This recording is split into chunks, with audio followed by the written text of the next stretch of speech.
Kilalanin ang pagkatao ni Francis Leo Marcos at ang kasong kinakaharap niya. Vlogger na si Francis Leo Marcos, arestado dahil sa kasong unjust vexation. Kilalanin siya, ito ang buong istorya. Inaresto ng mga otoridad ang binansagang controversial vlogger na si Norman Mangusin o mas kilala sa tawag na Francis Leo Marcos. Sino nga ba siya? Si Francis Leo Marcos o sa totoong buhay ay si Norman Mangusin ay isang Pinoy internet personality. Binansagang controversial vlogger naman siya dahil sa maanghang na banat niya sa ilang issue bilang bahagi ng kanyang mga vlogs. Ang vlogger ay ipinanganak noong September 29, 1979 sa Bulacan o Samar. Naging matunog ang kanyang pangalan online dahil nasa pag-claim niya na anak umano siya ng dating Pangulo na si Ferdinand Marcos dahil ibinulgar umano ng kanyang ina sa kanya noong 17 years old pa lamang siya na ama niya ang dating Pangulong Marcos. Noong 2020, nilinaw naman ni Imelda Marcos na hindi konektado sa kanilang angkan si Francis Leo. Napaulat naman na kasal siya sa asawang si Mayo Murakami. Kilala siya sa pagpapasikat ng Mayaman Challenge na humimok sa mga tao na mag-donate sa mga apektado ng COVID-19 pandemic-related quarantines. Base naman sa kanyang account, inumpisahan niya ang philanthropic work noong 2007 at pinamunuan niya ang Optimum Eye Care Program, na nagbibigay ng mga salamin sa mata sa mga individual na hindi kayang bilhin ng mga ito.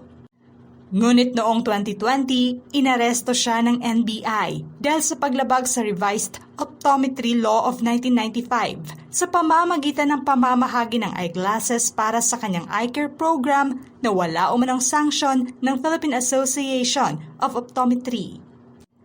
Kalaunan, nag-post naman siya ng video tungkol sa challenge sa Facebook na umani ng 9 million views bago ito tinanggal. Pagkatapos ay gumawa siya ng sarili niyang channel sa YouTube para sa hamon. Tinangka naman niya na tumakbong senador noong halalan 2013 sa ilalim ng pangalang Francis Leo Marcos. Ngunit tinanggihan ang kanyang kandidatura dahil kulang siya ng 2 taon para matupad ang 35 years old na kinakailangan para tumakbo sa posisyon. Muling tumakbong senador naman siya noong 2022 election. Ito ay sa kabila ng petisyon para ideklara siyang nuisance candidate. Gayunpaman ay natalo siya. Muli siyang tumakbo sa pagkasenador sa halalan 2025. Gaya ng dati, muling naghain ng petisyon para ideklara siya bilang isang nuisance candidate. Pinasiyahan siya ng COMELEC bilang isang nuisance candidate na nag-disqualify sa kanya. Ilan sa mga kontrobersiyang vlogs niya ay hindi nagustuhan ng karamihan. Kung matatandaan, ang isang imahe na nagsimulang kumalat online noong nakaraang linggo ay nagpakita kay Francis Leo na suot niya ang asol na ceremonial uniform ng pulis kahit hindi siya isang pulis. Bilang tugon, parehong sinabi ng PNP at NAPOLCOM na iimbestigahan nila si Francis Leo. Ang vlogger naman gayunpaman ay dati nang itinanggi ang pagsusuot ng uniforme. At gate niya ng imahe na kumakalat online ay minamanipula.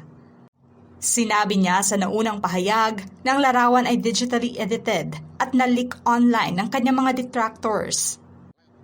Nagtrending nga muli ang kanyang pangalan dahil natuntun siya ng mga operatiba ng CIDG sa isang hotel sa Pasay City noong Martes ng umaga. Ayon sa pahayag ng executive officer ng NAPOLCOM, ang isinagawang hakbang ay batay sa warrant na inilabas ng Parañaque City Regional Trial Court, Branch 294. Para sa 12 counts ng unjust vexation kaugnay sa Republic Act No. 10175 o ang Cybercrime Prevention Act. Kasunod ito sa kaso na isinampa ng isang kapwa vlogger na humiling na makilala bilang MG. Sinabi ni MG na niloko siya ni Francis Leo at ilang mga overseas Filipino workers dahil sa umano'y scheme na nagkakahalaga ng kabuuang 40 million pesos hanggang 80 million pesos. Naitanong naman sa kanya kung bakit unjust vexation lamang ang inihaing reklamo niya laban kay Francis Leo Marcos sa kadahilanang iyon lamang ang problemang ibinigay at ginawa niya para sa akin. Libel yon at marami pa yon. ayon sa kanyang pahayag. Dagdag pa ni MG, maraming OFWs ang gustong magsampa ng kaso laban sa kanya pero nahihirapan sila dahil hindi nila kayang bayaran. At the same time, uuwi sila for only that reason, it's not worth it. Ayon naman sa CIDG Anti-Fraud Unit, tinanggap nila ang kaso matapos makatanggap ng maraming reklamo sa iba pang biktima ni Francis Leo Marcos.